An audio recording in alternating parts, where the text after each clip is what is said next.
ಶ್ರೀ ಗುರು ಮಡಿವಾಳೇಶ್ವರನನ್ನ ಎನ್ನ ಮನದಾಳದಲ್ಲಿ ಸ್ಮರಿಸುತ್ತಾ ಈ ಒಂದು ಭಾರತ ವಿಕಸಿತ ಸಂಕಲ್ಪ ಯಾತ್ರೆಯ ಕಾರ್ಯಕ್ರಮದ ಅಧ್ಯಕ್ಷಸ್ಥಾನವನ್ನು ವಹಿಸಿದಂಥ ನಮ್ಮ ಗರಗ್ ಗ್ರಾಮ ಪಂಚಾಯಿತಿಯ ಕ್ರಿಯಾಶೀಲ ಅಧ್ಯಕ್ಷನಿಯರಾದಂಥ ಶ್ರೀಮತಿ ರೇಖಾ ದಳವಾಯಕ್ಕಂದರೆ ಹಾಗೂ ಈ ಒಂದು ಕಾರ್ಯಕ್ರಮದಲ್ಲಿ ಉಪಸ್ಥಿತರಿರುವ ಹಾಗೂ ಧಾರವಾಡ ಲೀಡ್ ಬ್ಯಾಂಕಿನ ಆತ್ಮೀಯರಾದಂಥ ಶ್ರೀಯುತ ನಿಂಗಪ್ಪ ಮಡಿವಾಳ ಸರ್ ಅವರೇ ಹಾಗೂ ಪ್ರಾದೇಶಿಕ ಮ್ಯಾನೇಜರ್ ಸರ್ ಆದಂಥ ಪಾಲನ್ಸ್ಕರ್ ಸರ್ ಅವರೇ ಹಾಗೂ ನಮ್ಮ ಗರಗ್ ಪೋಸ್ಟ್ ಮಾಸ್ಟರ್ ಸರ್ ಅವರೇ, ಈ ವೇದಿಕೆಯ ಮೇಲೆ ಆಸೀನದ ಎಲ್ಲ ಗಣ್ಯಮಾನ್ಯರೇ ಹಾಗೂ ಎಲ್ಲ ಈ ಒಂದು ಕಾರ್ಯಕ್ರಮದಲ್ಲಿ ಪಾಲ್ಗೊಂಡಂಥ ಎಲ್ಲ ಸಹೋದರ ಸಹೋದರಿಯರೇ, ಇದು ಭಾರತ ವಿಕಸಿತ ಸಂಕಲ್ಪ ಯಾತ್ರೆ.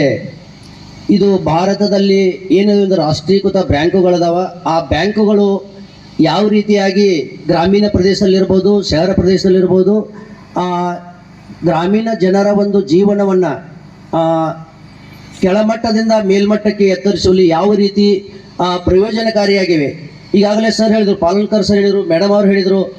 ಬ್ಯಾಂಕಿನಿಂದ ಅನೇಕ ಯೋಜನೆಗಳದಾವ. ಆ ಯೋಜನೆಗಳು ಅವು ಏನಾಗಿರ್ತಾವೆ ಅಂತಂದ್ರೆ ನಾವು